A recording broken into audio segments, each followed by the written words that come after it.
Então, hoje é 5 de setembro de 2024, a reunião, a primeira reunião de comemoração do nosso quarto aniversário, né? Quarto aniversário do GEOA. Quem que gostaria de estar conduzindo a prece inicial? Posso fazer, Ricardo? Oba, então vamos lá.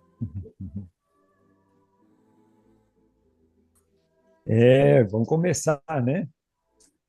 Mais 4 anos, né, que a gente tem. Então vamos agradecer a Deus, a Jesus e os amigos espirituais por essa oportunidade de comemorar mais um ano do nosso grupo de estudo Ondas de Amor. Neste dia, né, agradeço a todos os que fazem parte deste grupo, que estão sempre sorrindo, né? E a dedicação, né, a esse trabalho gostoso que a gente faz. Vamos também agradecer a espiritualidade e aos mentores, né? E os amigos encarnados que nos ajudam. Parabéns, né? Ondas de Amor. Por mais um ano e mais um aniversário. Vamos pedir o amparo ao Ricardo, que ele possa expor expor seu tema tranquilo. E assim, Senhor, muito obrigado por essa oportunidade de estarmos juntos aqui. Que assim seja, Deus.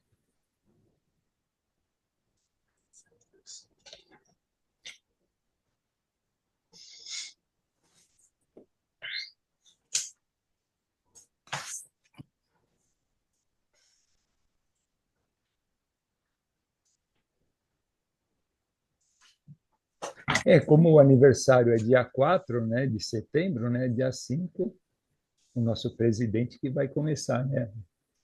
O Pois nosso é, tema hoje. dia 4, né? Mas eu queria começar, né, já que é nosso aniversário, está chegando mais gente, né? Quando a gente faz aniversário, o que que a gente faz, né? Deixa eu ver aqui se dá tudo certo aqui.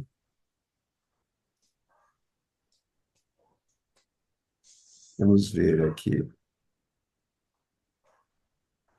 Olha lá.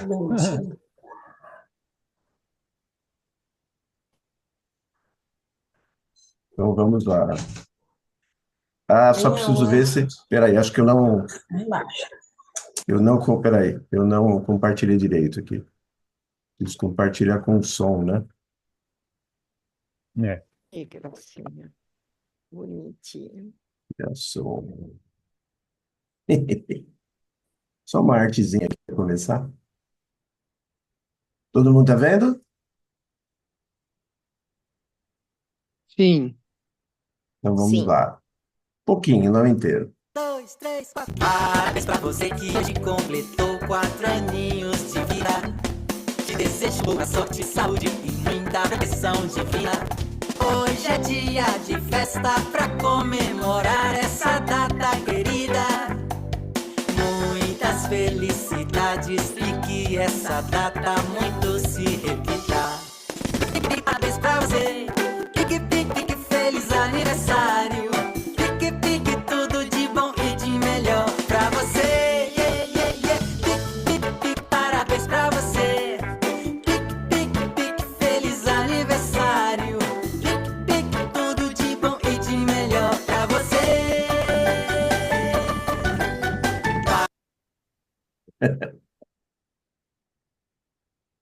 Que tal?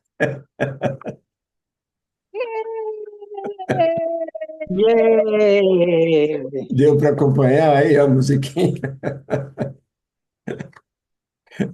Aniversário de 4 aninhos, né? Na verdade foi isso. A gente começou 4 de setembro de 2020, né? Nosso grupo, que era um grupinho pequeno, menor do que hoje, né? E cresceu com todos Oficialmente, vocês, né? né? É? oficialmente, né? Oficialmente, a gente já tinha É. começado coisas um ano antes, né, a fazer, mas oficialmente a gente considera dia 4 de setembro. Inclusive, é a data que a gente coloca no estatuto, né, do grupo é 4 de setembro.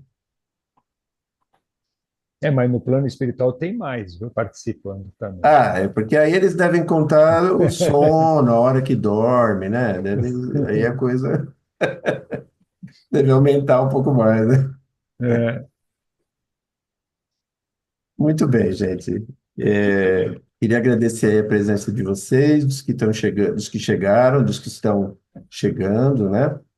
E a gente hoje, então, quer começar essa sequência de palestras, né, de comemoração, e a gente, então, vai fazer assim, nós pensamos em fazer algo assim, até mais ou menos às 9 horas eu vou fazer uma exposição, claro que se tiver no meio alguma dúvida crucial, vocês podem levantar aí a mãozinha, né? Pode ser a mão física ou a mão virtual, não tem problema.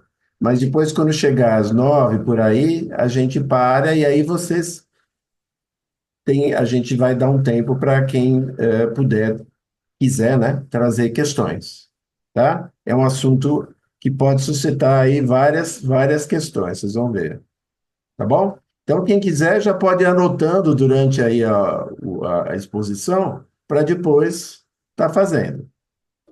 Aí, dentro do tempo possível, a gente vai até as 9h30. Tá bom? Então, vamos lá? Eu vou, então, compartilhar. Bom, o que a gente vai estar... O Vitor nem me apresentou, mas eu sou eu, tá? Eu sou o Ricardo, eu sou membro do GEOA, sou... Bom, profissionalmente sou da área de física, sou professor e tal, né? Essas coisas básicas aí.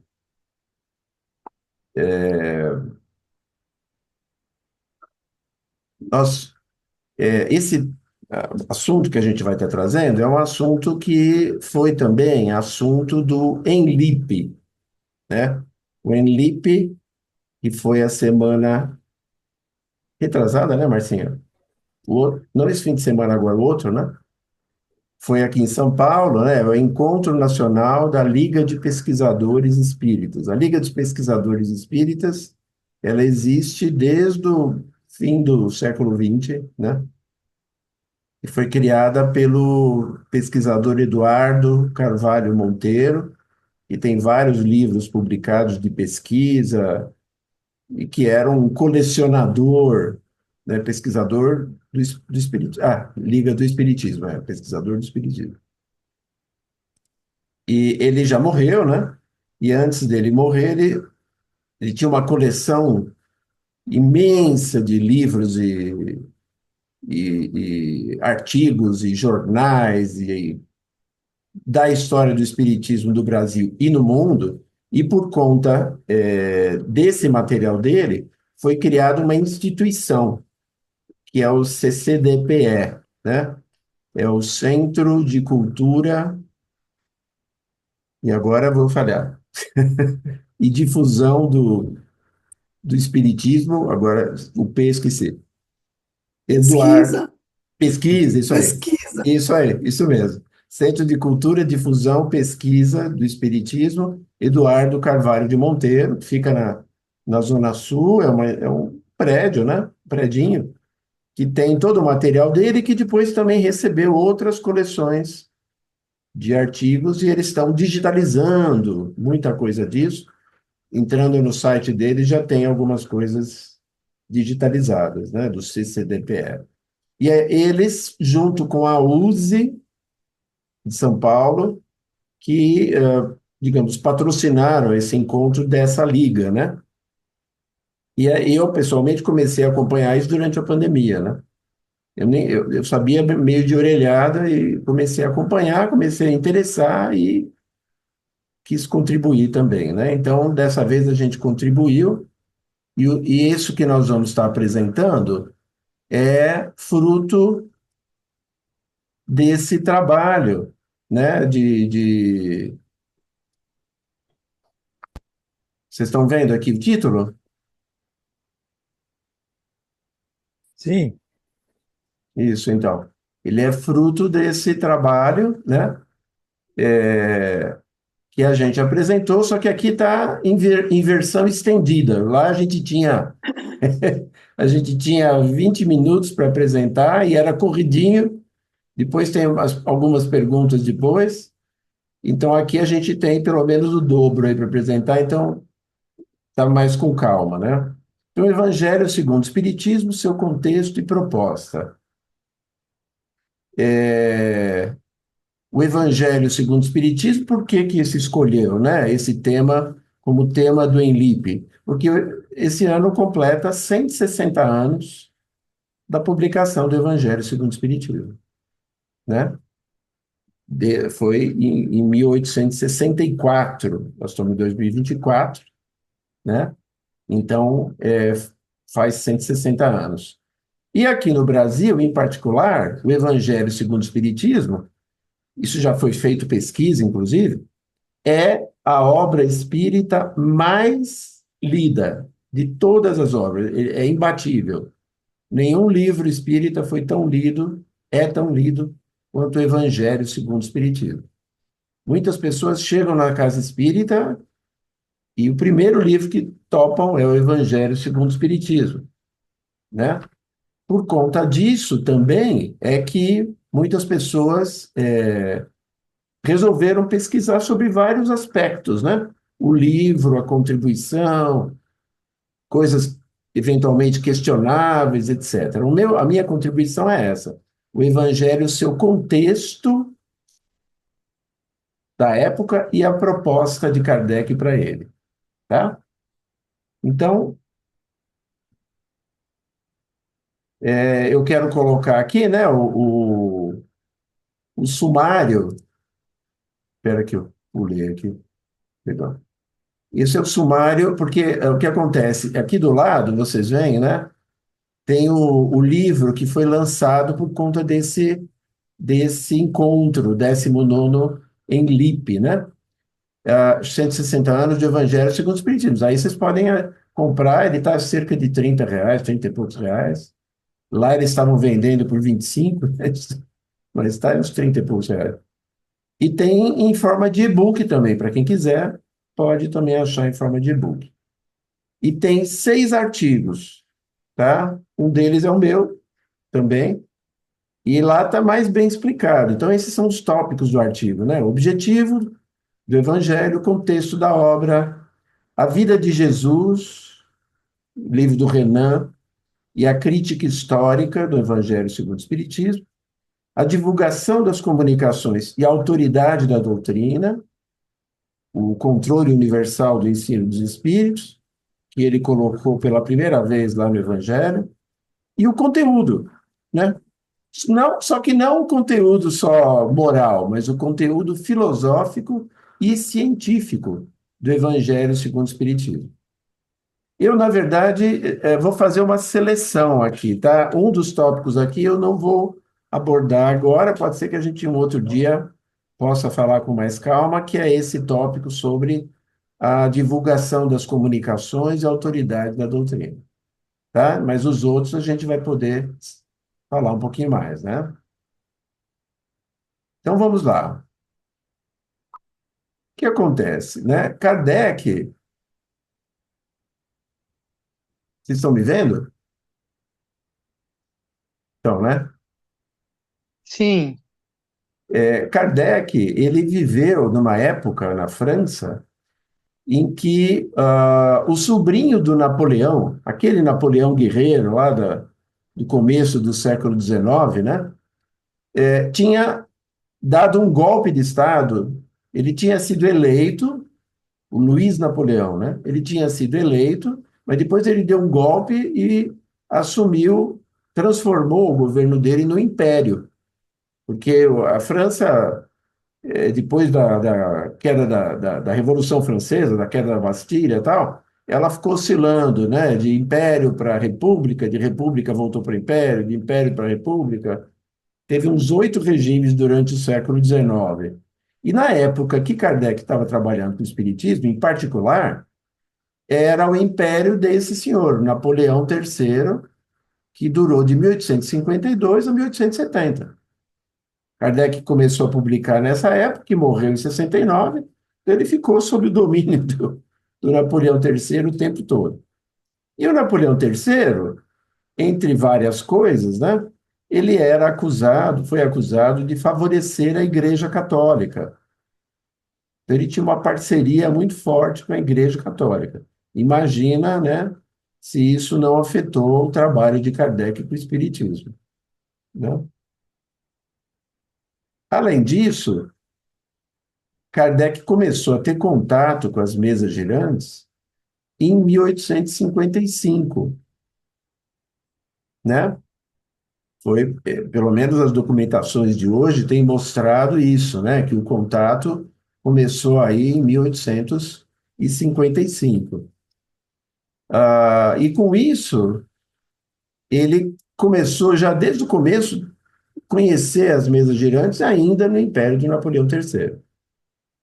Bom, aí ele mudou de vida, né? Ele era aquele um professor, tinha obras didáticas publicadas, ele, né? Depois, não só como professor, ele trabalhou com outras coisas. Ele era, nessa época de 55, por aí, ele era contador. Era o que ele podia fazer para ganhar dinheiro. Um pouco ele era contador de duas empresas, duas firmas, né? E ele trabalhou de contador um bom tempo ainda, que era o que ele se sustentava, né? Mas aí ele começou a publicar, depois aquele contato inicial lá com as mesas girantes e as respostas dos espíritos, ele começava a fazer perguntas sérias, né, diferente das pessoas, e ele começou a publicar suas obras espíritas. Aí, o Evangelho, nós vamos chegar no Evangelho segundo o Espiritismo, mas vocês vão ver o caminho a percorrer aqui, né?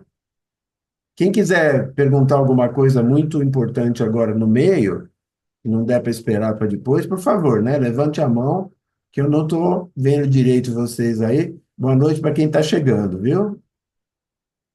Olha só, ele publicou em 1857 o Livro dos Espíritos e a segunda edição revisada em 1860, aquela que já tinha as mil e tantas perguntas que a gente tem hoje, né? No nosso Livro dos Espíritos, tá? Em 57, primeira edição, tinha metade disso, tinha 500 e poucas perguntas, né? Depois, em 58, ele publicou as Instruções Práticas sobre as Manifestações Espíritas, que teve só uma edição, depois ele substituiu por outro livro, que foi o Livro dos Médiuns, né? Em 59, ele publicou O que é o Espiritismo, para os novatos, né, que estavam chegando para conhecer o Espiritismo. Depois, em 61, ele publicou o Livro dos Médiuns, primeira edição, e ainda no mesmo ano, a segunda edição, já revisada, né? Kardec revisou todas as obras dele. Todas as obras dele, quase todas, quase todas. Ele revisou e publicava a segunda, terceira, quarta edição, com acréscimos, tal, de tal forma que se a gente não pegar a última edição, a gente fica com menos conteúdo do que ele fez, né? Em 62, olha, ano após ano, ele está publicando, tá vendo? Em 62, o Espiritismo na sua mais simples expressão, nós estudamos, né, quem estava no curso, no grupo introdutório, né? Terminamos no ano passado. E em 62, o Viagem Espírita, em 1862, relatando algumas viagens que Kardec fez naquele ano, ao longo da França, em várias cidades da França, né? Então, olha aqui, né? 1, 2, 3, 4, 5, 6 livros ele já tinha publicado, fora a Revista Espírita, né? Que ele começou em 58, tá certo? Revista Espírita ele começou em 58. Bom, aí finalmente, né? Em 64, então, ele resolve publicar A Imitação do Evangelho segundo o Espiritismo. O primeiro foi o título que ele resolveu dar para esse livro que nós vamos estar analisando, né? E que vocês conhecem, né? Em 64 foi a primeira edição. Aí tem toda uma história que agora os novos documentos que têm sido descobertos, aí cartas de Kardec, né, de próprio punho, têm mostrado aí que ele se retirou para uma cidade no interior da França, ficou lá um tempo para escrever esse livro, sossegado, né? E quando ele voltou com o livro, saiu a primeira edição, imitação do Evangelho, né? Segundo o Espiritismo, mas o editor, que era o seu Didier, não gostou, falou, pô, mas imitação do Evangelho? Tinha um livro católico que chamava A Imitação da Virgem Maria. Ele falou, pô, mas vai ficar parecido com a imitação da Virgem Maria? E aí Kardec foi e perguntou para os espíritos também falaram, olha, podia ser outro, deram algumas sugestões e tal. Em 65, Kardec lança a segunda edição e já troca o nome. O Espírito da Verdade tinha sugerido para Kardec que ele pusesse o nome A Moral do Evangelho segundo o Espiritismo. Sabe o que Kardec fez? Ele não seguiu a ideia do Espírito da Verdade. Parrudo, rapaz, viu? Ele não seguiu a ideia. Ele pensou e ele falou: não, vai ser simplesmente o Evangelho segundo o Espiritismo. E quer saber? Os espíritos depois falaram que gostaram. Tá?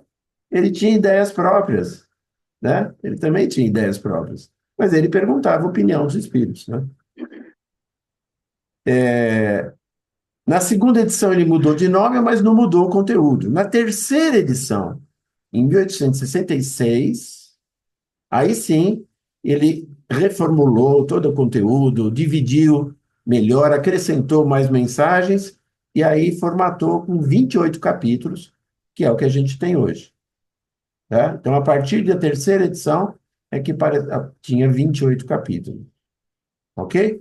Portanto, o Evangelho segundo o Espiritismo é o sétimo livro publicado por Kardec. Né? As pessoas falam, é o terceiro, né? Livro dos Espíritos, Livro dos Médiuns e Evangelho. Não, não. Teve outros antes, né? Durante aí. É o sétimo livro publicado por Kardec, o Evangelho segundo o Espiritismo.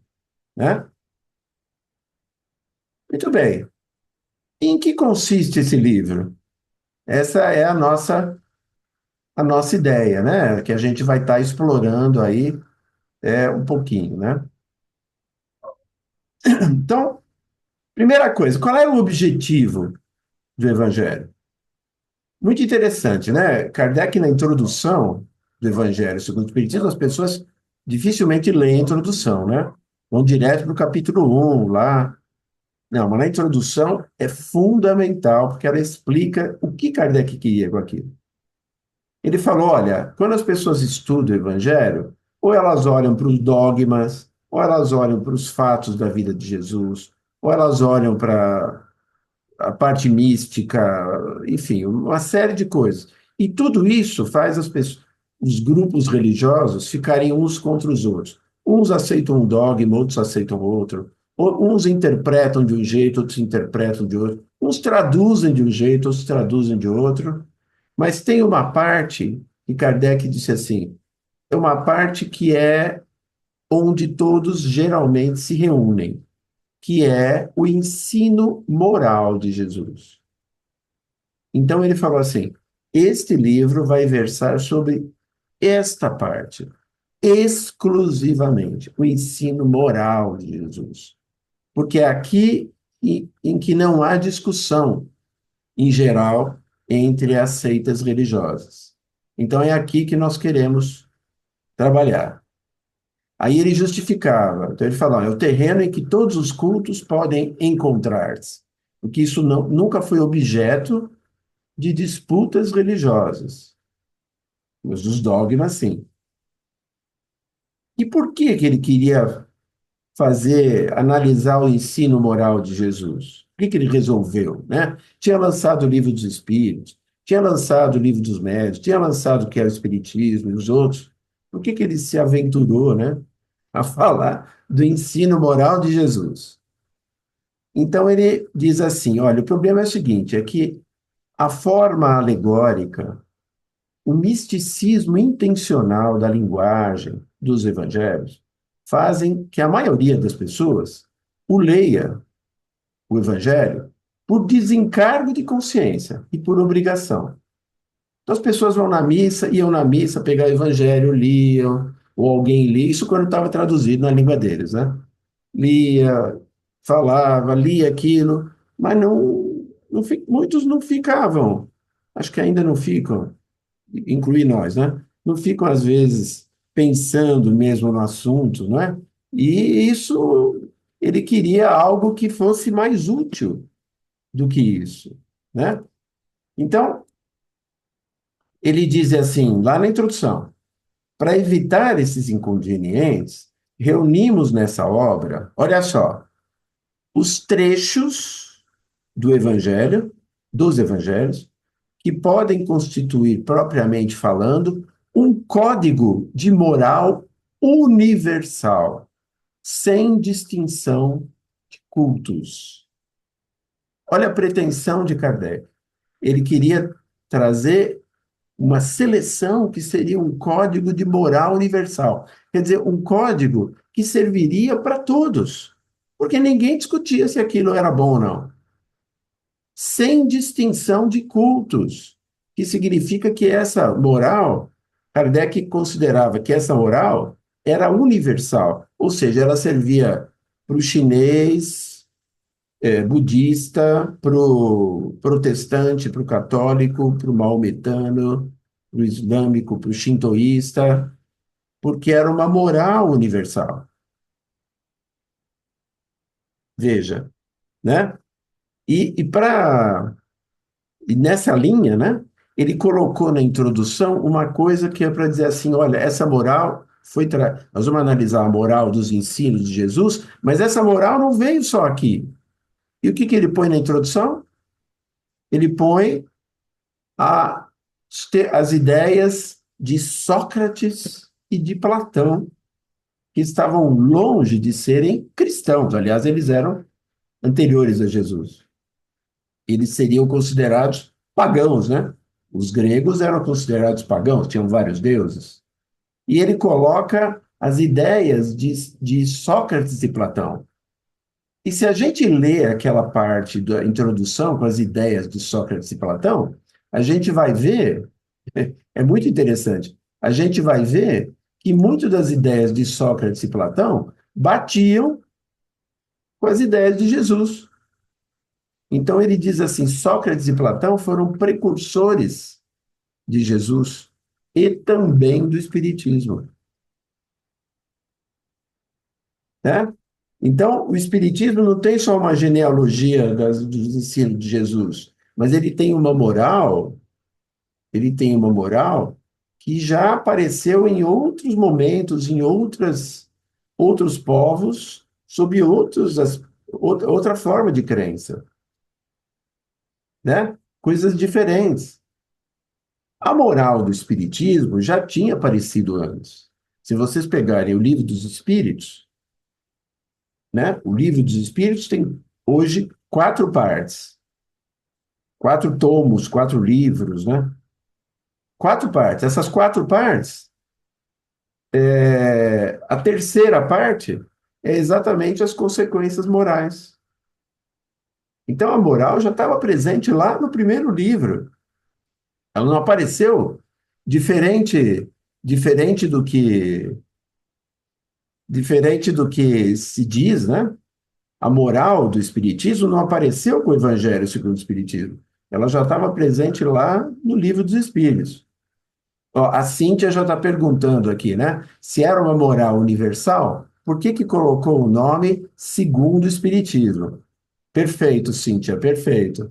O que acontece, né? A moral era universal, mas o entendimento da moral era diferenciado, né? Então, algumas coisas, inclusive, não eram entendidas. Não eram entendidas porque Jesus falava alguma coisa de uma moral muito elevada, mas que as pessoas não tinham elementos para entender. Por exemplo, quando Jesus introduzia certos conceitos, como a reencarnação, as igrejas cristãs não entendiam, ou faziam um entendimento diferente.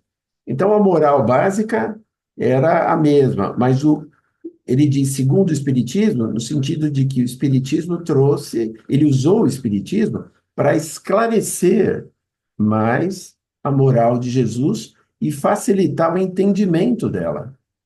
Essa é a ideia, tá? Então ele dizia assim, olha, o essencial era pô-lo, o Evangelho, ao alcance de todos, pela explicação das passagens obscuras e aplicação às diferentes situações da vida. Foi o que procuramos fazer com a ajuda dos bons espíritos. E o Evangelho tem sempre um trecho do Evangelho, de algum Evangelho, um ou mais, né? Depois tem uma parte que é Kardec explicando, tem um capítulo só que Kardec não tem essa parte, e depois tem as instruções dos Espíritos, complementando aquilo que o Evangelho traz. Não é isso?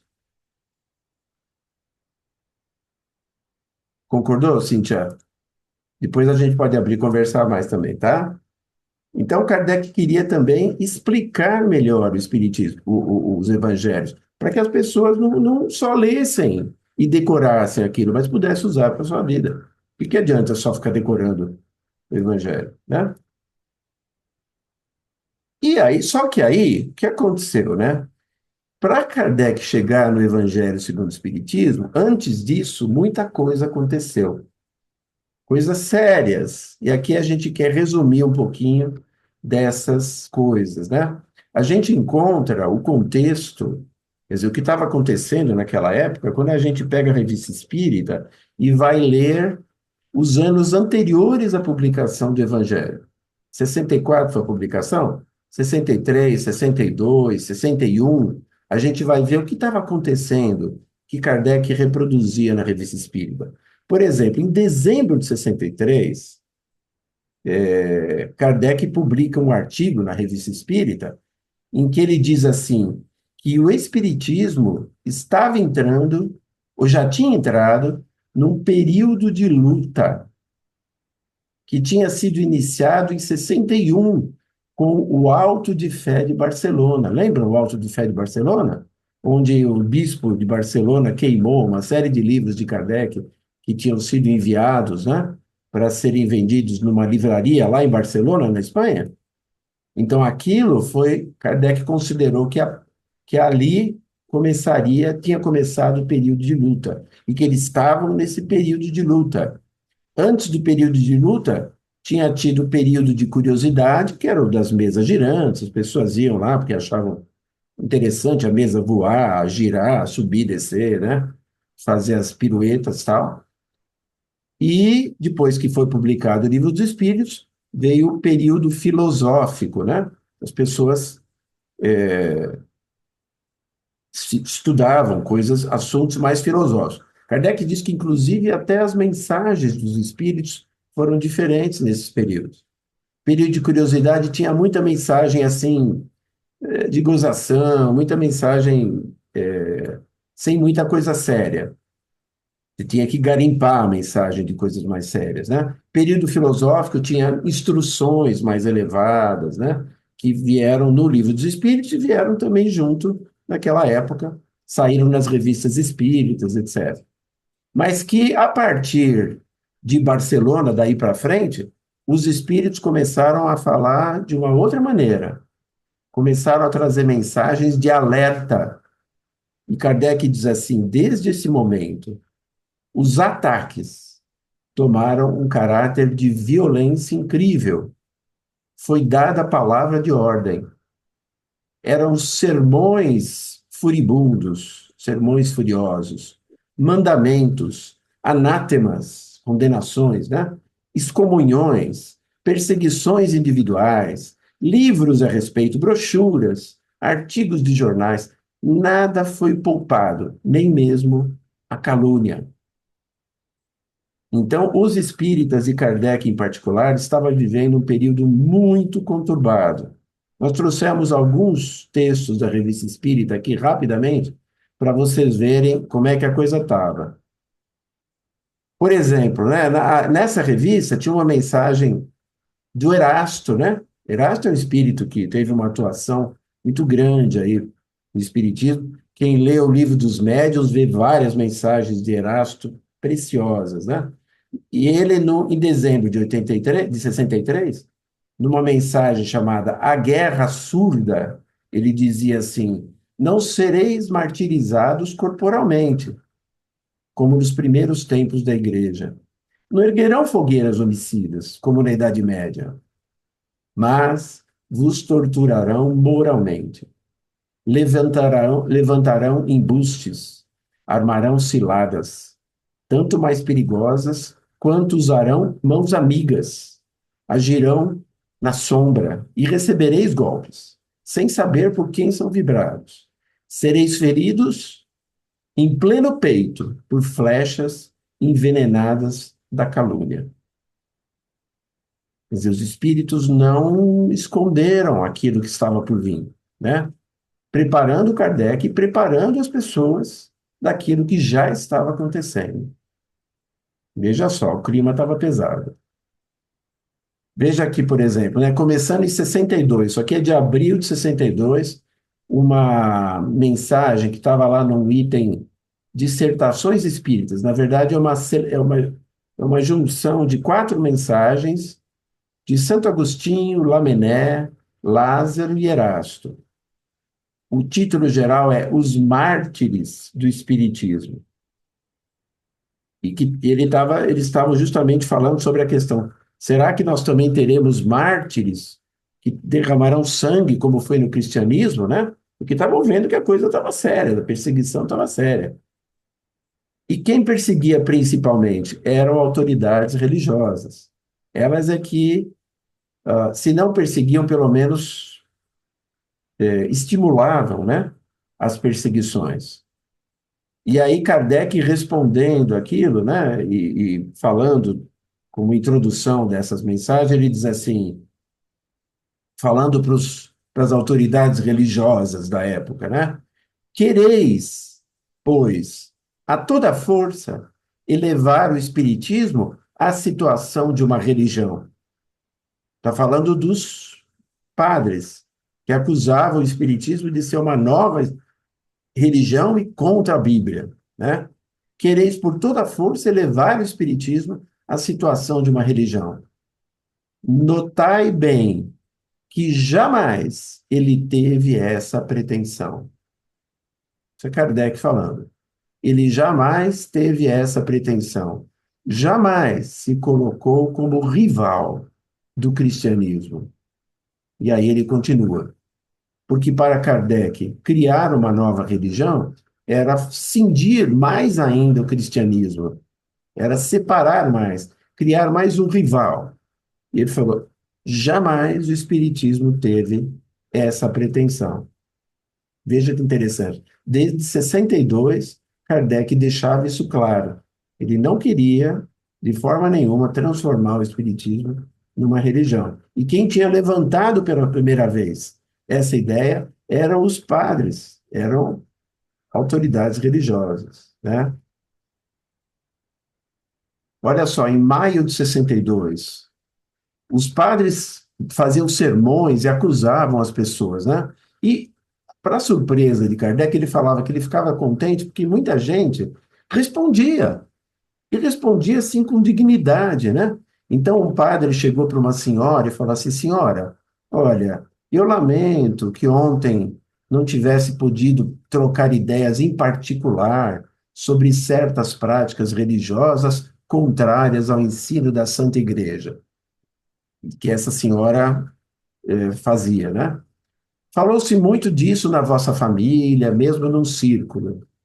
Eu me sentiria feliz, senhora, de saber que só tendes desprezo por essas superstições diabólicas, né? E que estáis sempre sinceramente ligada aos dogmas invariáveis da religião católica.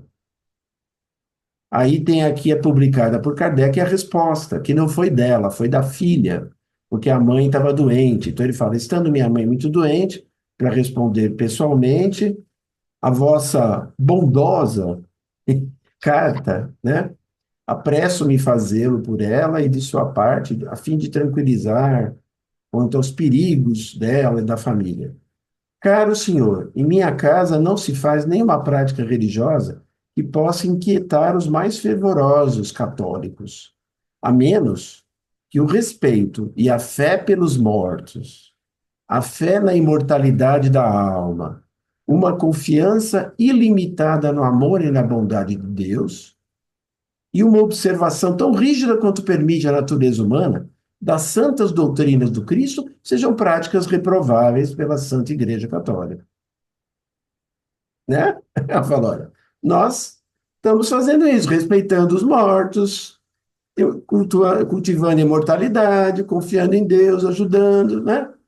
E depois ela continua falando: mas olha, e na verdade a minha família muitas vezes faz realmente as manifestações espíritas, e eu me orgulho disso, porque a minha inteligência se clareou em relação às leis da natureza e do próprio Evangelho, né? Então as pessoas me respondiam, né, tentando esclarecer o que estava acontecendo. Olha lá, em setembro de 62, perseguições, né? E Kardec dizia assim: a era predita começou, assinalam-nos de diferentes lados atos que se lamenta terem sido feitos por ministros de um Deus de paz e de caridade, né? E aí ele fala: olha, o que estava acontecendo? Poderíamos citar localidades onde as pessoas que vivem do seu trabalho foram ameaçadas de se ver, de se ver sem seus recursos. As pessoas estimulavam outros, né, a não comprar nas lojas de quem era espírita. Outras, em que os adeptos foram assinalados a animosidade pública, fazendo correr contra eles os moleques da rua. Eles expunham para que as pessoas fossem linchar, né? Para que outros fossem linchar. Outras em que se despedem da escola as crianças os pais se ocupam do espiritismo. Uma outra em que o pobre professor primário foi destituído e reduzido à miséria porque tinha na sua casa o livro dos espíritos. Então veja que situação isso estava acontecendo, né? E as pessoas continuando. Em 63, Kardec continuava falando disso, os espíritos também, a luta entre o passado e o futuro. E lá nesse artigo, entre outras várias coisas, né? Ele pergunta assim: mas por que que as pessoas, por que que o espiritismo está trazendo cólera para as autoridades religiosas? Tanta coisa que está acontecendo, tantas publicações que a igreja podia ficar preocupada, por que disso, né? E aí depois ele coloca assim: o que excita, sobretudo, essa grande cólera é a prodigiosa rapidez com a qual a ideia nova se propaga, apesar de tudo que se fez para detê-la. E no ano anterior, ele tinha publicado o Espiritismo na sua expressão mais simples, que era um sucesso, era um livrinho, né? E era um sucesso. As pessoas estavam querendo muito saber o que era Espiritismo, comprava aquele livrinho que era simples, né? E isso estava difundindo o Espiritismo assim, foi uma jogada de mestre, né, que Kardec fez.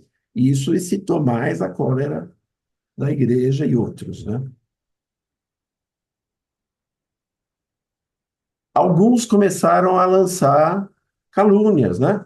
Aqui em junho de 63, um bispo lá de Argélia, né? Que a Argélia era uma colônia da França, né? Nessa época. E um bispo lá de Argel lançou uma brochura onde ele dizia que os espíritos, que Kardec recebia rendimentos fabulosos por conta da venda das suas obras, de tantos assinantes que ele tinha pelo mundo, né? E que por isso ele era extremamente rico e que estava explorando a credulidade humana.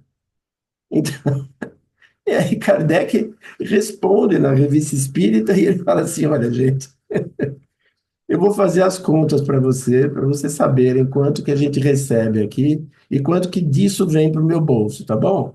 Aí ele fez as contas, falou, nós temos tantos assinantes, o valor é tanto, tá, e dava lá um valor. A pessoa falava em milhões de francos, né? E ele chegava em milhares, nem milhares, né? Alguns milhares. E assim, quando é fake news, exatamente, fake news do século XIX, né? Acusando ele. Ele respondeu, fez as contas e mostrou, falou, olha, gente, se vocês não quiserem acreditar, vocês podem vir aqui, eu tenho todos os papéis, os recibos e tudo mais. Para o meu bolso não vem nada, vou dizer para vocês. E no começo, que a gente não tinha assinante, eu pagava sozinho. Ele falava, não tem. Mas veja aonde chegavam para tentar denegrir, né? Começava a ter sermões, né? Olha, sermões sobre o espiritismo na Catedral de Metz, né? Havia sermões, diziam que os sermões sempre começavam com considerações sobre a loucura espírita, né? Que o espiritismo estava fazendo as pessoas ficarem loucas, né? A loucura espírita. Aqui também, olha, o Espiritismo, ainda na Argélia, outro artigo que ele publicou no fim do ano de 63, né? E o bispo de Argel falava, mas eu não concordo com isso que você faz, e é do diabo, e não sei o que e tal. E aí ele diz assim, olha, nós não temos nenhuma intenção de converter o Monsenhor de Argel às nossas opiniões. Nós não temos intenção disso. Ele ele podia. Olha, se eu tivesse feito um artigo, porque as pessoas cobraram Kardec, né? Se eu tivesse feito um artigo em resposta, talvez pudessem pensar que eu estava fazendo um desafio para ele, mas não é isso que eu faço. Então ele diz assim: o espiritismo deve ser aceito livremente e não violentar nenhuma consciência. Deve atrair a ele pelo poder do seu raciocínio, acessível a todos, e pelos bons frutos que dá. Deve realizar a palavra do Cristo. Outrora o céu era ganho pela violência, hoje o é pela doçura. E dizia para os espíritas não reagirem no mesmo tom, né? Então veja, a postura de Kardec, o que ele recomendava era completamente outra, né? Em 64 continua, no começo de 64, olha só, apareceu no jornal lá de curso público de espiritismo em Lyon e Bordeaux, né? Você vai lá, nossa, que legal, né? Curso público de espiritismo? Que legal, o espiritismo chegou já assim, né? Sabe quem dava o curso público? Era o senhor Abade Barricã, professor da Faculdade de Teologia de Lyon. Ele com outro Abade, os dois que eram da Companhia de Jesus, a Companhia de Jesus era o que mais atacava, né? É que publicava no jornal e atraía um público, e quando chegava o público, eles denegriam o espiritismo. Não era curso sobre o espiritismo, era curso contra o espiritismo, né? Não tinha outro. Aí, em 64, aconteceu uma coisa surpreendente, né? É que Kardec publica um artigo chamado Variedade, na coluna Variedades, o Index da Corte de Roma. O que aconteceu em 64?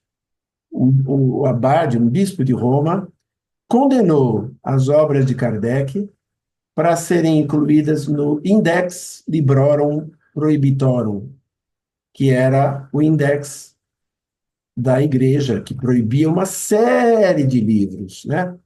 E que foi sair depois em 1876, a versão de 1876. Tinha sido incluso a Revista Espírita, o Espiritismo na sua expressão mais simples, o Livro dos Espíritos e o Livro dos Médiuns, né? E Kardec, então, publicou isso e disse: a data de 1º de maio de 1864 marcará nos anais do Espiritismo como a de 9 de outubro de 62, 61, na verdade, que era do Auto de Fé de Barcelona, né? Ela lembrará a decisão da Sagrada Congregação do Index, concernente às nossas obras sobre o Espiritismo. Se uma coisa há para os espíritas admirarem, é que essa decisão não haja sido tomada mais cedo. De resto, não há senão uma opinião sobre os bons efeitos que ela deve produzir e que já estão confirmados pelas notícias que nos chegam de todos os lados. A essa novidade, a maioria das livrarias se apressaram em colocar essas obras mais em evidência. Veja só, né? Como tinha acontecido no Alto de Fé. A igreja proibiu. Todo mundo corria para as livrarias, para as lojas, para comprar aqueles livros. Por que que a igreja proibiu? E aí elas vendiam muito mais, né? Isso aconteceu várias vezes, né?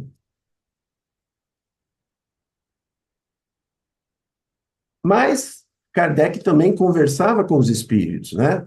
E quando ele decidiu publicar o Evangelho segundo o Espiritismo, muito também para poder responder para as autoridades religiosas qual era a visão que o Espiritismo tinha sobre Jesus e os ensinos do Evangelho, não é? Porque diziam que era ensino do demônio, que desvirtuava, tal. Ele queria mostrar o que o Espiritismo mostrava, que não estava desvirtuando.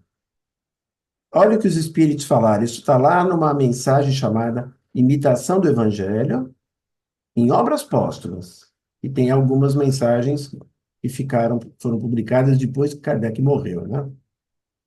Fizeste bem em tratar de questões de alta moral prática, sob o ponto de vista do interesse geral, dos interesses sociais e religiosos.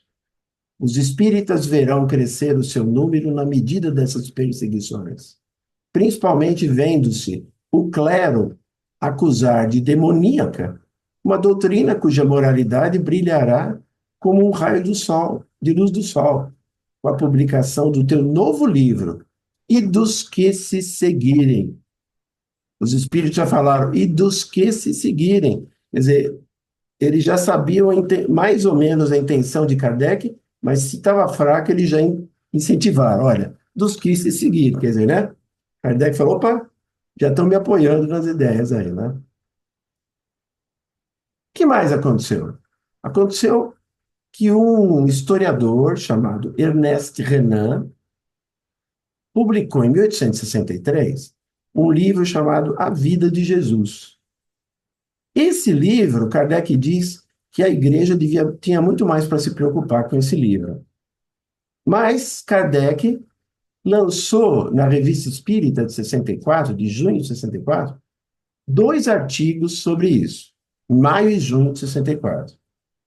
E ele faz elogios e críticas ao livro, né? E ele diz assim, há nessa obra, como em todas as obras históricas, 2 partes bem distintas: o relato dos fatos e a apreciação desses fatos. A primeira, o relato, é uma questão de erudição e de boa-fé. A segunda depende inteiramente da opinião pessoal. 2 homens podem concordar perfeitamente quanto a uma e discordar completamente quanto a outra. Por quê? Porque Renan procurou se ater aos fatos e descobertas científicas recentes sobre Jesus de Nazaré e o seu tempo.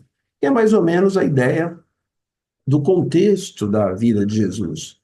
Mas apresentou, então, Jesus como um homem, um ser humano, que tinha necessidades humanas. E aquilo causou escândalo na igreja, porque era só um homem, né? Mas ele disse assim, olha, ele é um homem, mas ele é um homem incomparável. É um homem completamente diferente de todos os outros. E ele fazia grandes elogios, assim, nesse sentido para Jesus, e todas as dificuldades materiais que ele enfrentou, mas, por outro lado, aí é o outro lado que Kardec falava, aquela interpretação, né? Ele rejeitava qualquer explicação espiritualista para os fenômenos que Jesus provocava.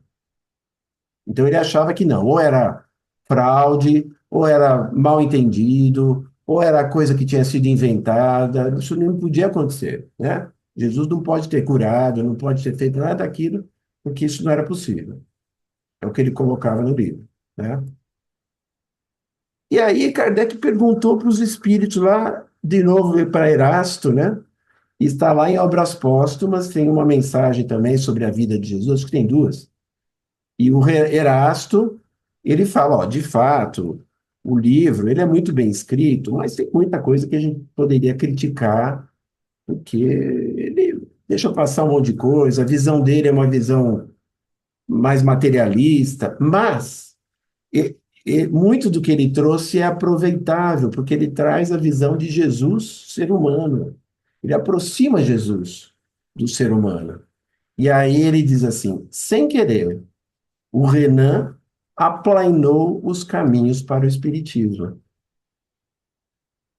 E por conta disso, né, Kardec, no Evangelho segundo o Espiritismo, faz uma crítica histórica, também aproveitando a ideia do Renan.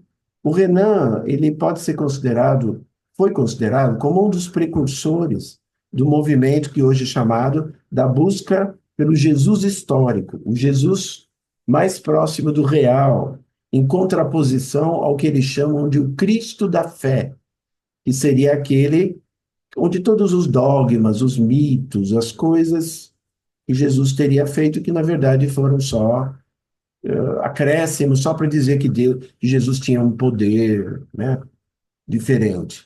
Então,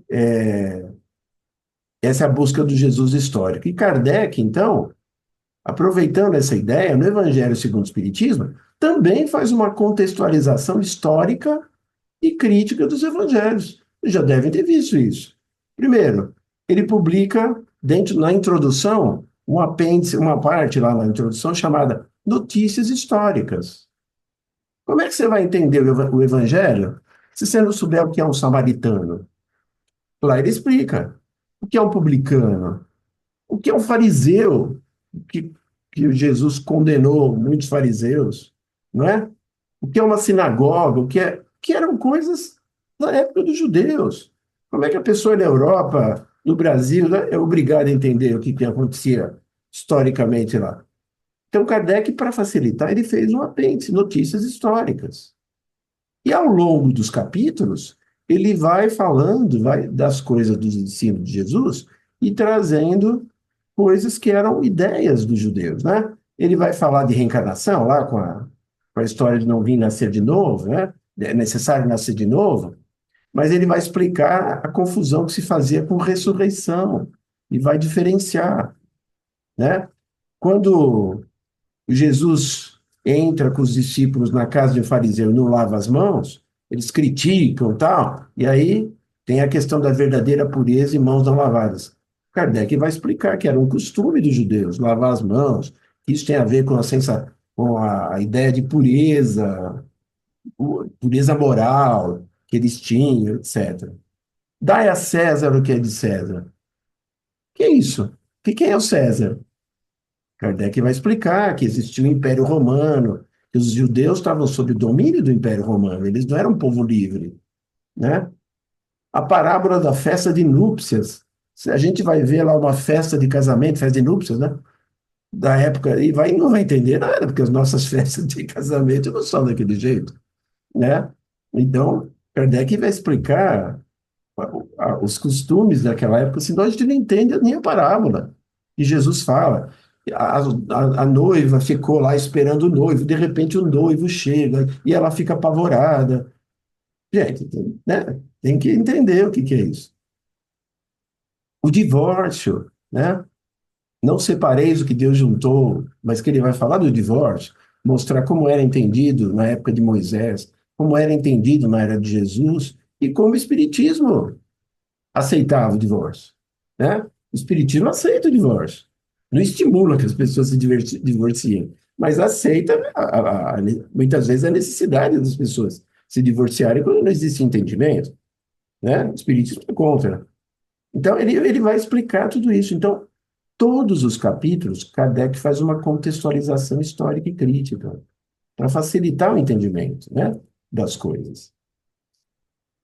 Além disso, tem mais coisa, né?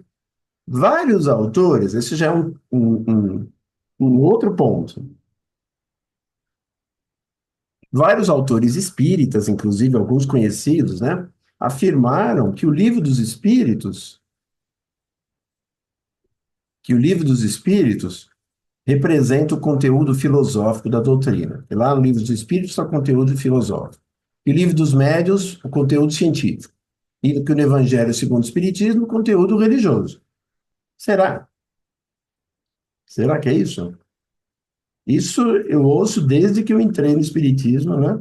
As pessoas repetirem isso, né? Copiando a posição de quem escreveu isso a primeira vez, né? Mas será que é isso? É tão setorial assim? Então, na verdade, talvez não seja bem assim. É verdade que o conteúdo moral, como nós já vimos, é o foco central, né? É o foco central do Evangelho segundo o Espiritismo. Então, vai falar da fé, mas a fé raciocinada. Vai falar dos laços de família, da piedade filial, da humildade, do pacifismo, do perdão, do amor ao próximo, da caridade, dos interesses materiais. Todos os temas essenciais de moral que a gente tem lá dentro.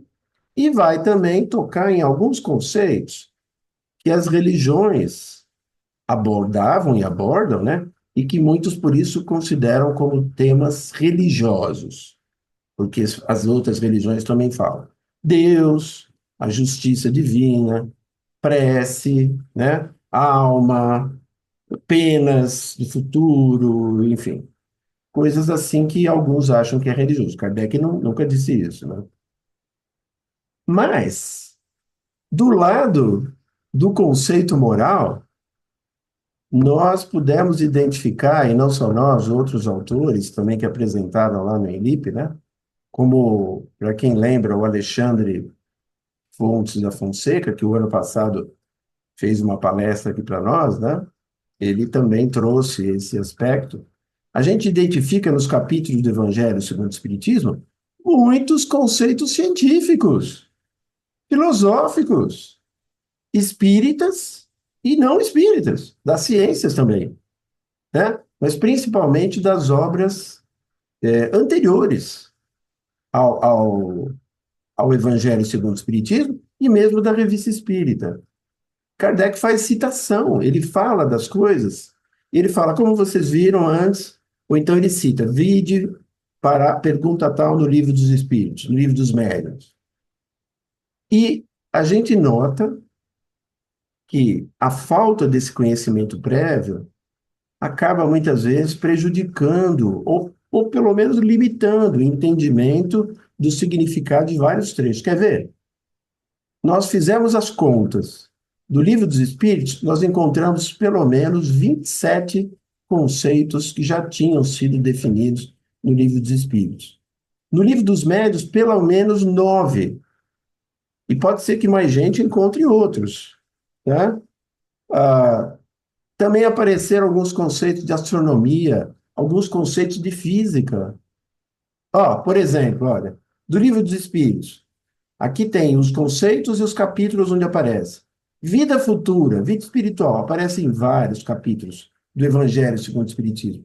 Reencarnação, em vários.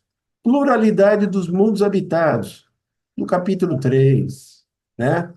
Há muitas moradas na casa do meu pai, onde ele coloca coisas ali que eram, inclusive, conhecimentos da astronomia da época. Ele falava de muitos mundos, muitos sóis, que eram coisas que os astrônomos sabiam naquela época. Se fosse um século antes, ele não podia interpretar daquela forma, né? E que pensavam que podiam ser habitados, ele ali também explora isso. Progressão dos espíritos, lei do progresso, tem muitos. No artigo a gente lista os 27.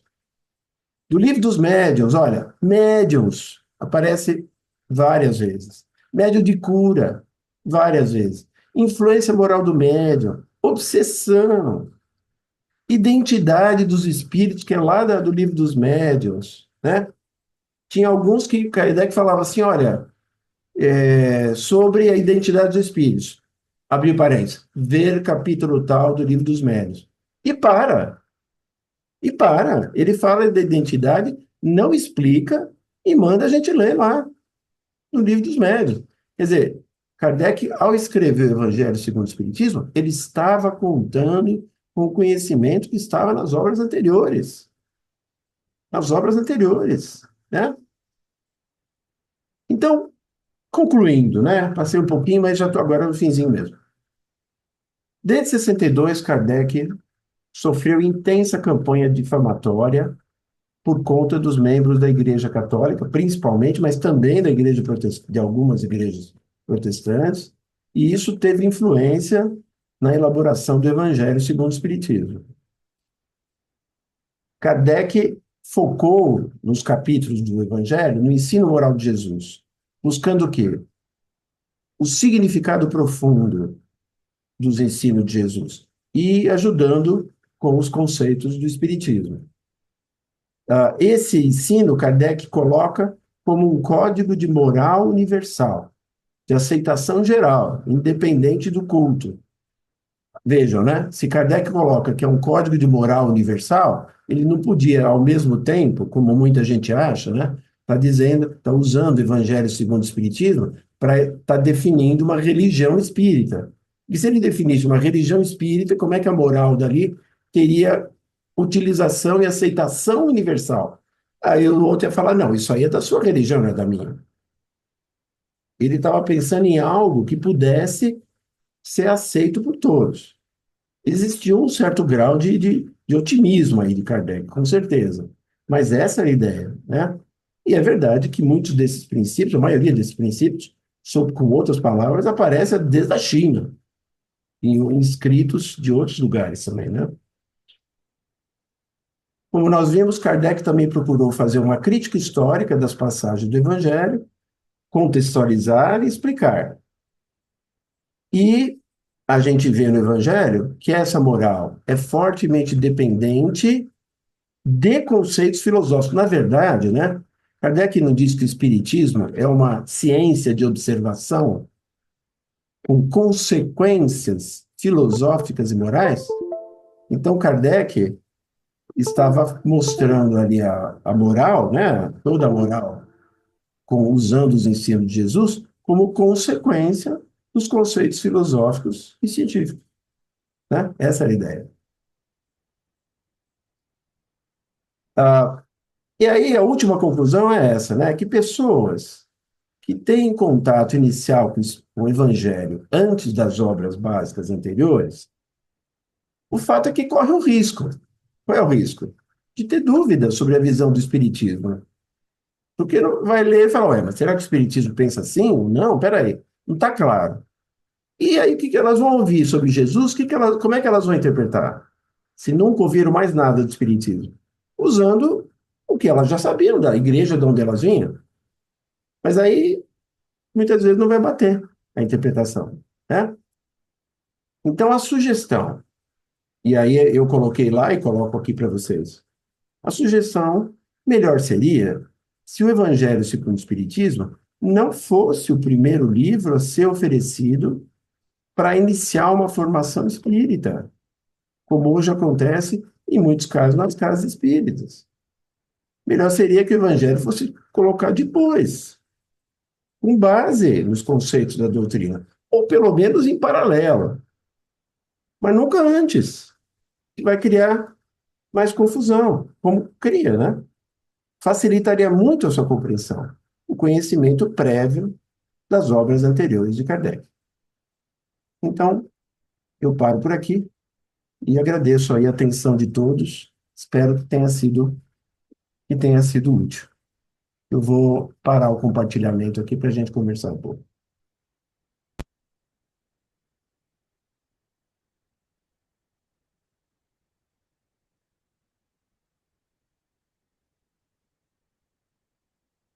É isso. A Lavínia colocou, é filosofia perene, exatamente, exatamente, como filosofia perene. Márcia, ou Marildo, você pode conduzir aí ver quem é que tem as perguntas. Pode ir, Mar? Pode, vai você, Mar. Não, vai você, vai você. Acho que a Foi primeira... a Cíntia. Isso. Foi a Cíntia que levantou a mão primeiro. Pode falar, Cíntia, por favor. Obrigada. Parabéns, viu, Ricardo? Agora, ainda continuo com a dúvida, porque é assim, no Evangelho no Lar que a gente faz, a gente tem uma moça que faz o comentário, né, do Evangelho segundo o Espiritismo, e ela fala: eu não sou espírita, eu sou, é, não é protestante, é evangélica. Eu falei: mas como você é evangélica? Se você está comentando o Evangelho segundo o Espiritismo.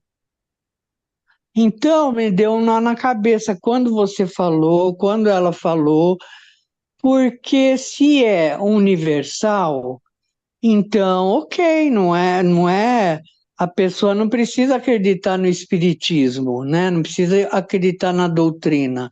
Ela é uma evangélica que está comentando o evangelho segundo o espiritismo, e então assim me atrapalhou completamente a cabeça, sabe? Essas duas figuras aí,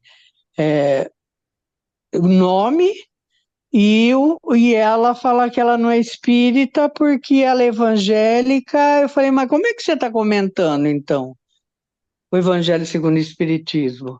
Sabe? Deu tilt.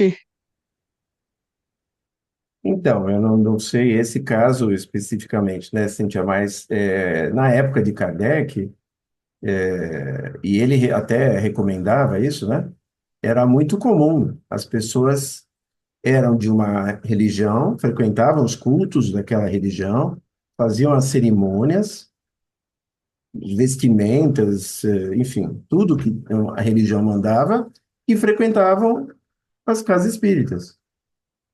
Por quê? Porque entendiam, até certo ponto, que o espiritismo não era uma religião que competia com a deles. Entendiam isso, entendiam que era um outro tipo de coisa. O Kardec colocava, é uma ciência de observação, né? Então, se hoje isso acontecesse, no Brasil, em particular, o espiritismo assumiu um caráter religioso muito marcante. Mas isso por conta da nossa formação católica, né, de origem portuguesa, etc., né? Os primeiros espíritas eram católicos, eles iam na igreja e fundavam a Federação Espírita Brasileira. Eles tinham, né? Não tinha essa divisão. E depois é que, com o passar do tempo, se começou a enxergar o espiritismo como uma religião à parte, um movimento à parte, contrariamente, como a gente viu, né, às próprias ideias de Kardec. Então, se alguém hoje faz isso, quer dizer, continua na sua religião, mas simpatiza com aquela explicação de Kardec, né, sobre o Evangelho, tudo bem. O problema está na cabeça dela, né? Como ela junta as ideias, é uma obra pessoal, ela que vai dar conta para ela mesma, né? Como é que ela consegue conciliar as coisas, mas aí é uma questão pessoal, não é nada que a gente tenha que, né? Enfim, aí colocar a nossa opinião ali nesse caso, né? Então, não vejo problema. O problema é verificar, analisar a interpretação, se de fato está à luz do Espiritismo. Essa é minha modo de pensar, né? É, sabe que a pergunta da Cíntia também, eu sempre pensei, eu tenho até outras perguntas, né? Mas é universal, eu vejo que é universal porque Kardec traz a moral de Jesus, que é o bem para todos, né? Amar o próximo como a ti mesmo, a Deus sobre todas as coisas, né? Então, é uma coisa inegável que isso deveria permear todas as seitas, todas as crenças religiosas e não religiosas, né? Com o Evangelho, ele estava ajudando a gente a reformular o nosso caráter, né? Como que a gente ia se transformar, né? No caminho. É uma receita, não é uma receita, uma visualização de um caminho, de um objetivo, né?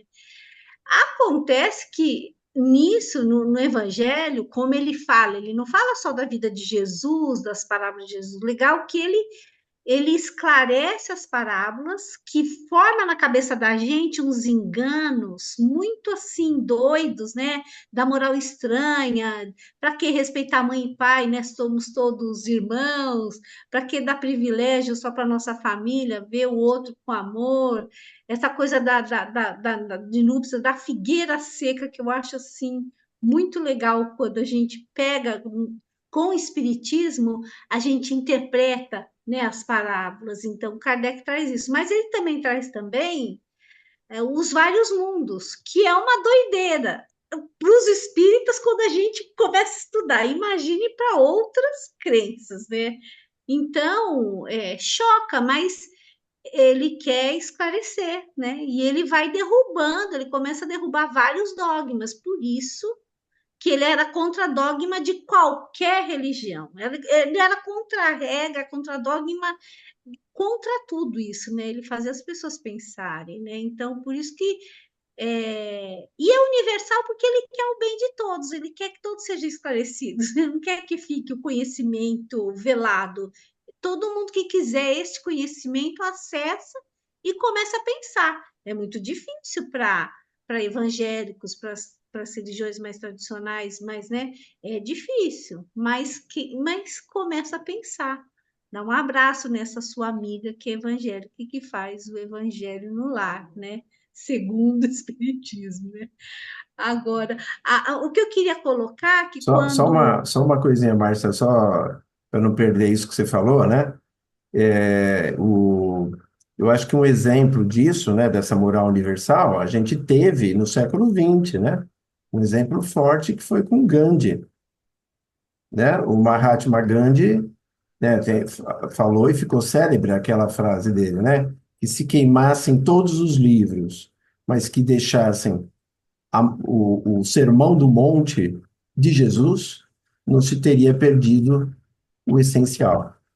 O Mahatma Gandhi. Quer dizer, se a gente analisar o Sermão do Monte, é exatamente os capítulos que estão no Evangelho segundo o Espiritismo, praticamente o que está no Evangelho segundo o Espiritismo.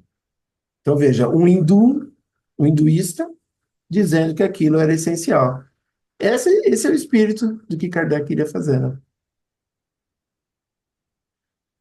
Então, desculpa, Mar, vou falar só mais uma coisinha rapidinha.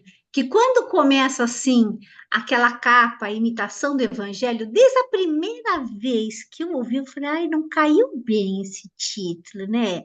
Porque parece que está diminuindo o evangelho, a Bíblia. Eu falei, será que foi desrespeito? Cadê que não ia fazer isso? Aí que a gente vê o que quis dizer com imitação do evangelho, porque se a gente for procurar no dicionário que é imitar, imitar é a gente copiar uma coisa boa. Então, a imitação do evangelho não é imitar tirando, sabe, diminuindo o evangelho, mas sim imitar é a prática, né? Seria a prática do evangelho. Eu falei, nossa, entendi. Sabe que o meu preconceito contra o título me sumiu, porque eu falei, nossa, imitação do evangelho, quer dizer, Kardec e os espíritos, na primeira edição, queriam que todos imitassem a conduta de Jesus. Eu falei, bom, tá vendo, gente? Eu não sabia, não. Faz 2 semanas que eu aprendi isso. É verdade, eu também, eu não sabia. Quando falaram lá isso no Luciana Faria que falou início, isso. foi. Eu falei, ai, que danada. Olha, me esclareceu minha dúvida, meu preconceito, fez assim, sumiu. Agradeço. Obrigada, Ricardo, foi ótimo. Obrigado, né? Bom, primeiro, parabéns aí, Ri. Super. Tenho certeza que tem muito mais coisa, mas está limitado, então, parabéns, foi muito esclarecedor. Acho que pensando nessa questão que fala, né, dos ensinos, a gente tem esses ensinamentos vindo através de Jesus porque foi alguém próximo de nós naquela época, né? Mas como o próprio Ricardo colocou, Sócrates já falava de várias coisas, né? Então, na verdade, é só por quem estava vindo os ensinamentos que são universais, porque são de Deus, né? As leis são de Deus, e por isso que é universal, mas a depender do lugar que se está, vai vir através de alguém daquela região, né? Então, assim como Gandhi lá, né, veio falar disso, Jesus falou para a gente aqui, estava mais próximo de nós. Acho que esse é um ponto, e que interessante, Cíntia, ela poder fazer isso, porque provavelmente as explicações que ela encontra nesse evangelho, né, pode estar fazendo muito mais sentido do que outros lugares que ela deve ter, né? Então, quando a gente vê a Bíblia, ela traz ainda até de uma forma muitas vezes difícil de entender, né? Eu já peguei para ler e às vezes eu falo, Senhor Deus, isso aqui eu não vou conseguir explicar. E aí, o Espiritismo, o livro de Kardec, ele traz, né, uma interpretação e um manual, né? Para mim é como se fosse um manual mesmo de como que a gente podia fazer com a parte teórica, com a parte prática, com história para a gente poder gravar. Então, assim, é um compilado de várias formas para ver se cai e para ver se entra na nossa cabeça, né? Mas, Ri, sabe o que eu queria te perguntar? A gente sabe que muito da interpretação religiosa vem, né, principalmente para nós brasileiros, por conta da Igreja Católica, né, que era muito forte aqui. Mas, partindo do princípio que a tradução que está no Evangelho hoje, que a gente lê, lá do começo, e essa tradução, vamos partir do princípio que ela está correta, né? Que não teve nenhuma alteração aí no texto. Mesmo quando a gente vê isso, a gente olha e assim, eu mesma sou uma pessoa que já fiz várias críticas, né, de vários comentários que tem lá no Evangelho que para mim não cabem, assim, né? Ainda vem questão de castigo, ainda vem questão de preconceito, ainda vem um monte de coisa que para mim eu filtro na hora que eu vou falar sobre ele, porque para mim não. E aí eu estou perguntando isso porque você está lá no Inlip e é o povo todo, né, cabeça lá, né? E aí eu já me fiz a pergunta do tipo assim, se Kardec foi uma pessoa, né, que teve o trabalho maravilhoso de juntar todas essas informações dos espíritos, dos estudos que ele fez, dos evangelhos, né, que estavam na Bíblia e tudo mais, mas o conteúdo ele vem é, principalmente dos espíritos, né? Assim, as explicações, aquela parte lá dos ensinos dos espíritos. Aí eu me pergunto, por que não um outro Kardec, uma outra pessoa, não reescrever e, de novo, perguntar para os espíritos. Falar, olha, tem essa parte aqui que está escrito isso, isso. Eu tiro ou não tiro? Isso aqui cabe, né? Sabe assim, fazer uma releitura, mas também uma reescrevedura. Porque ainda, a depender de quem lê, algumas coisas que está no Evangelho, ainda não cai bem, eu acho. Pelo menos para o momento que a gente está. Então, eu fico me perguntando que, na minha cabeça, a gente às vezes fica cultuando até Kardec. Não, porque Kardec não pode mexer nas obras de Kardec. Mas eu tenho certeza que Kardec ia ficar felicíssimo se alguém falasse assim: vamos pegar esse evangelho e vamos transcrever ele atual e tirar dele tudo aquilo que não está muito legal e adequado ao que a gente já sabe mais hoje ou não sobre a doutrina espírita. E aí, depois de falar tudo isso, eu te pergunto, tem alguma iniciativa nesse sentido? Lá com aquele pessoal grandão lá e inteligentíssimo, que eu nem tô lá, porque... Qualquer pessoa pode ir lá, não tem problema nenhum. Quer dizer, se me aceitar, está tudo bem, né? Mas, assim, isso que você perguntou é muito sério, muito interessante. Uma parte do que eu coloquei no trabalho toca nisso. Se você ler lá, eu toquei um pouquinho nisso, porque isso é conversa antiga, né? Mas daria para fazer uma discussão maior só sobre isso. Primeiro, assim, todos os livros de Kardec, das pessoas que têm estudado mais a fundo ultimamente aí, né, os livros de Kardec, a maioria que estuda diz claramente, olha, Kardec não pode ser visto como Bíblia. Os livros de Kardec não podem ser vistos como Bíblia, como algo sagrado e imexível. Por outro lado, há a questão da autoria, né? Então, do ponto de vista da autoria, Kardec é autor do livro dele, então não há como mexer no que ele escreveu. Não é uma coisa que eu pegar o livro escrito pelo Renan e vou adaptar ao dia de hoje, porque eu acho que é mais interessante. Pegar o livro escrito por um historiador e adaptar. Fizeram isso com o Evangelho, né? Os Evangelhos e ver o que dá, né? A gente tem dúvida do que é do que, né? Com todo o Novo Testamento, né? Então, alterar não, mas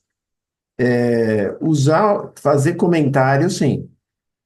Fazer notas de rodapé, fazer adendos, não como conteúdo principal, mas como análise, sim. E isso existe.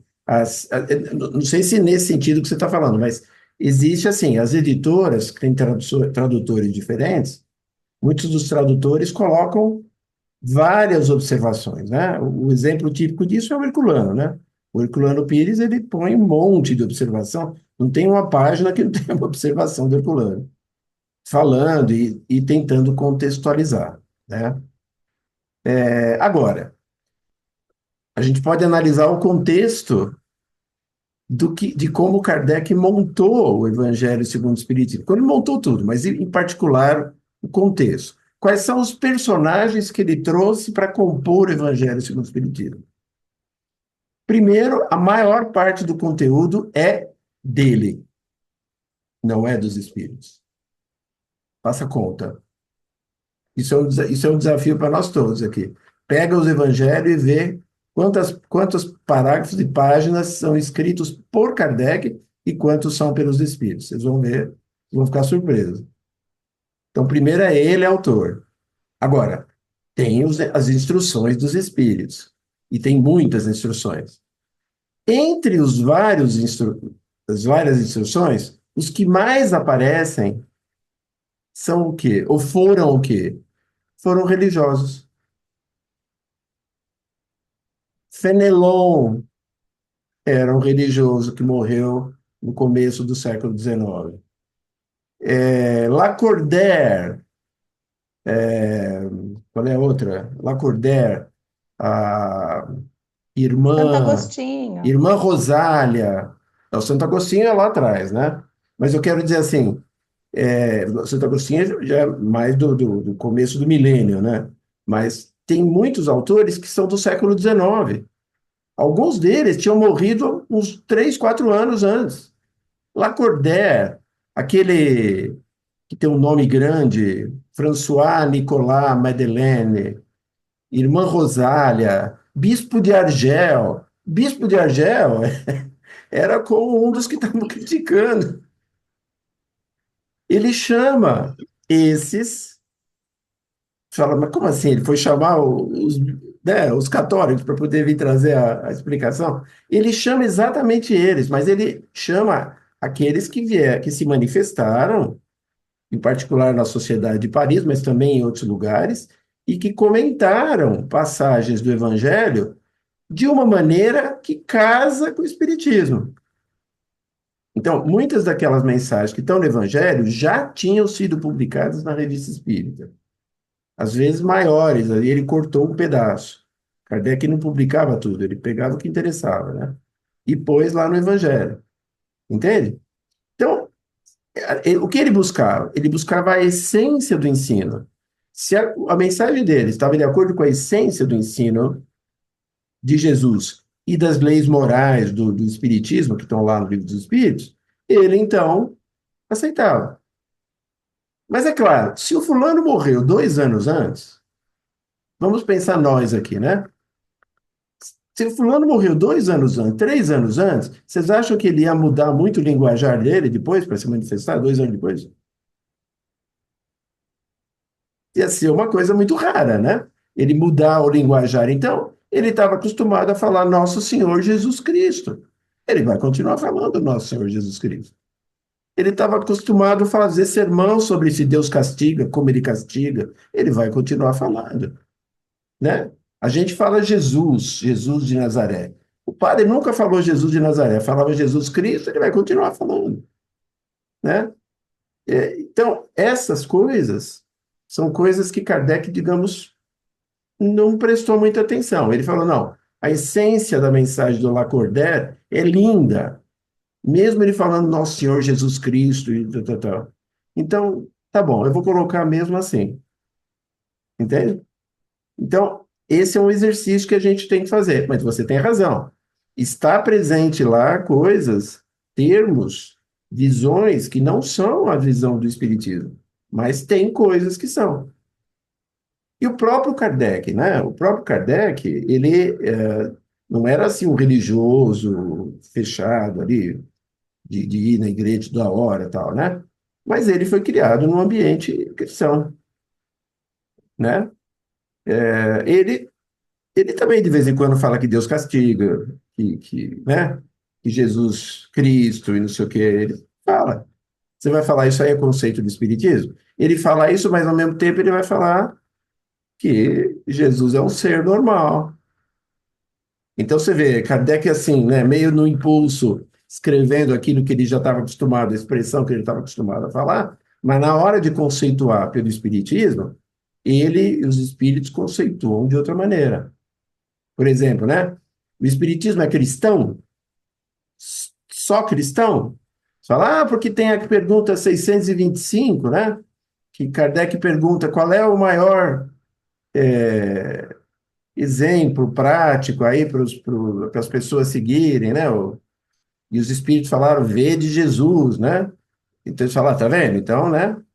Mas esquece que antes da questão 625, nas questões anteriores, também Kardec perguntou: houve algum povo que Deus não atendeu? E os espíritos falaram: Deus se preocupava com todos os povos e enviava espíritos superiores a todos eles. Não deixou nenhum povo sem atendimento. Ora, se não deixou nenhum povo sem atendimento, isso não significa dizer que só tinha espírito superior entre os judeus, né? Então, são coisas que a gente tem que ver mesmo a obra de Kardec no conjunto, né? Muitas vezes tem coisas que passam, né? Então, isso eu achei uma coisa interessante. No meu artigo, eu ponho lá a data de nascimento, de morte desses personagens, de alguns personagens lá, só para a gente contextualizar, né? Ana Paula, tudo bem lá? Tudo bem? Oi, Ana Paula. Oiê, tudo bom, gente? Tudo Vários, bem, vários novos Aninha? conhecidos lindos aqui. Tudo Encontrei com a bom? Ana hoje Ana, ali. beijo, Beijo, Ana. Encontrei ela hoje pessoalmente, quando eu estava vindo para casa. Doriana, beijo. Então, eu tô com o hóspede aqui, né? E aí eu liguei o microfone e já tinha começado um pouquinho depois, que eu tive que dar uma atenção. Cheguei super em cima de um compromisso da rua. E aí eu fiquei, eu não sei se você falou, Ri, então, assim, desculpa se você falou no começo e eu perdi. É, eu peguei alguma coisa, você estava falando da escolha das partes dos evangelhos que Kardec fez, certo? Que ele pudesse passar uma moral universal, né? Mas a gente encontra em alguma bibliografia o Kardec falando mais precisamente desses. Por que que ele pensou exatamente é, as passagens que ele pegou, assim, ele dando um pouco mais de explicação, de justificar, e por que que ele excluiu alguns outros textos, ou será que é porque a obra ficaria grande, porque, sei lá, ele não teve essa inspiração de colocar alguma coisa a mais, porque muita coisa ficou de fora, não é assim, dos evangelhos de Mateus, de Marcos, ele não está tudo. E Não. até alguma. Então, ele, assim, explicação de um por um, né? Porque sim, porque não, eu não sei se alguém fez isso. Mas na própria introdução do Evangelho segundo o Espiritismo, ele fala que ele excluiu todas as passagens do Evangelho que eram só do dia a dia dele, dos apóstolos, dos dogmas, as palavras que serviram para constituir os milagres, tudo isso ele excluiu e só pegou aquilo que tinha a ver com os ensinos morais. Ele escolheu, por o Evangelho, só os ensinos morais. Por isso que tem um monte de É, coisa que não está lá, né? Tem coisas do tá, é só essa Evangelho que menção vão que ele faz no aparecer, livro. por exemplo, na Gênese. Você pega a Gênese e tem um monte de coisa do Evangelho lá. Quando ele vai analisar os milagres, está cheio de citação do Evangelho lá. Só que é dos Uhum, milagres, né? uhum, É outra. certo. E só que não é o do Kardec, né? Mas aí tem outros estudos só das parábolas, né? Não. Agora, muito bem observada a colocação da Marildes, né? É bem interessante. Tem algumas palavras que incomodam, alguns termos, né? Que eu fico pensando assim, uma pessoa que está começando a estudar, né? E, e fica uma coisa meio esquisita, né? Que saiu, por exemplo, de uma outra, né? De uma outra forma de pensamento, raciocínio, de uma outra religião, embasamento religioso, justamente por causa de dogmas, por causa de. E aí se depara com alguns trechos que fica meio assim, opa, eu já li isso em algum lugar, né? Então, você vê, Mas é né? legal, obrigada. Obrigado também você, né? Mas você vê, é isso, né? Kardec tinha que fazer a seleção possível, né? Para fazer aquilo. Quem mais? Mais alguém? Corri, acho que pelo adiantado já são 21h40. Eu só vou fazer um comentário de 30 segundos. Essa questão dos termos, da palavra castigo, pena e outras palavras, lá no Enlipe, que a Marilde está falando, né, do seminário, lá do encontro, eles também comentaram. E que a resposta de vários pesquisadores que lá estavam, falou, olha, Kardec, a gente até foi ver na edição em francês, para ver se não foi problema de tradução. Mas não, no francês está. Aí falaram: será que Kardec não achou outra palavra?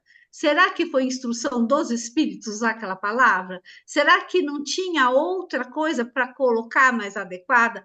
E aí eles também não chegaram à conclusão. Eles falaram que teriam que pesquisar muito mais. É isso. Porque também concordam que vários termos inadequados. Vamos para a prece, queridos? Ana, tem alguma outra coisa que você levantou a mão de novo? Não? Não? Ah, sim, eu queria coraçãozinho. Obrigado.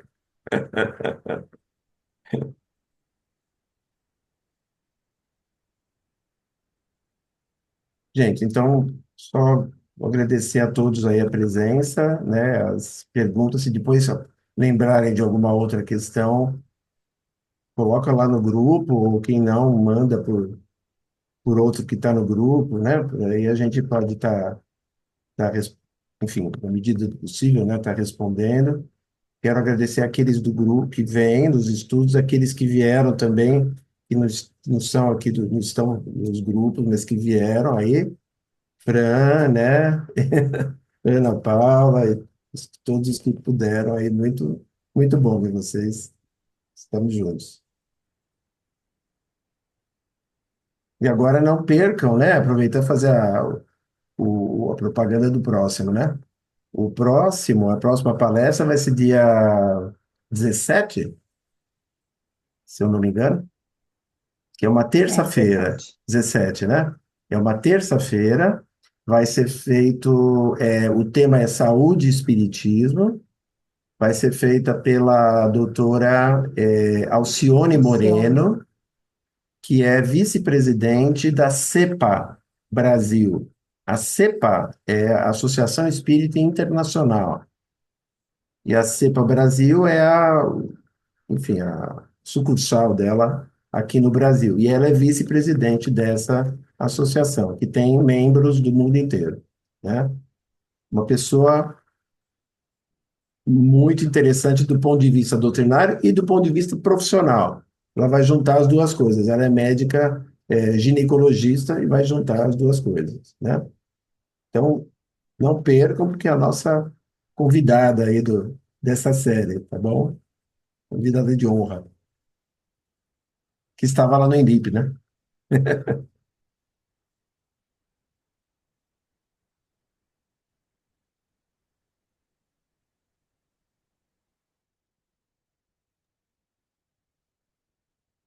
Quem gostaria de fazer a prece?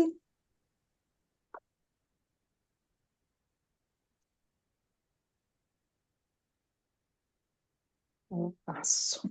Então vamos agradecer, primeiramente a Deus, pela oportunidade que nós temos de estar aqui, trabalhando, estudando, aprendendo, compartilhando.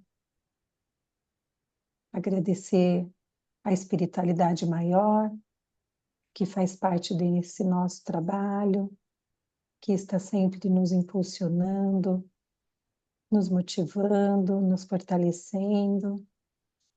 Agradecer a todos os mentores do nosso grupo de estudos, Ondas de Amor.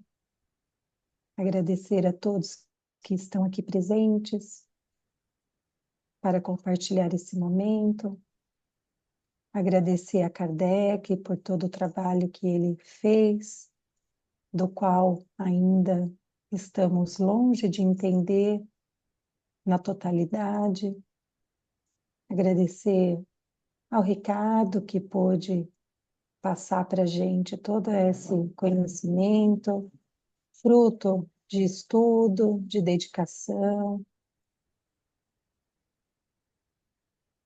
E também pedir que a espiritualidade que está aqui possa estar sempre junto de nós, nos fortalecendo, nos estimulando, nos ajudando nesse nosso trabalho, que há mais de 4 anos iniciamos e que estamos aqui hoje comemorando mais um ano de amizade, de trabalho e de união. Que Jesus e que todos os espíritos que têm a mesma missão que Jesus possa estar sempre ao nosso lado. Que todos nós possamos voltar aos nossos afazeres, aos nossos lares, certos de que temos uma doutrina, certos de que temos um código de conduta, que se conseguirmos colocar em prática, não vai fazer um milagre na nossa vida, mas vai fazer com que as nossas atitudes, com que os nossos pensamentos e que com os nossos sentimentos sejam melhores, e assim, aos poucos, nós vamos transformando tudo aquilo que a gente tem hoje, que nós não gostamos tanto, mas que vai se transformar em coisas muito melhores do que nós temos hoje. Aqui aprendemos que o milagre somos nós que fazemos, através da nossa mudança, através da nossa reforma íntima, através da nossa transformação. Obrigada, Pai, por tudo, e que assim seja. Graças a Deus.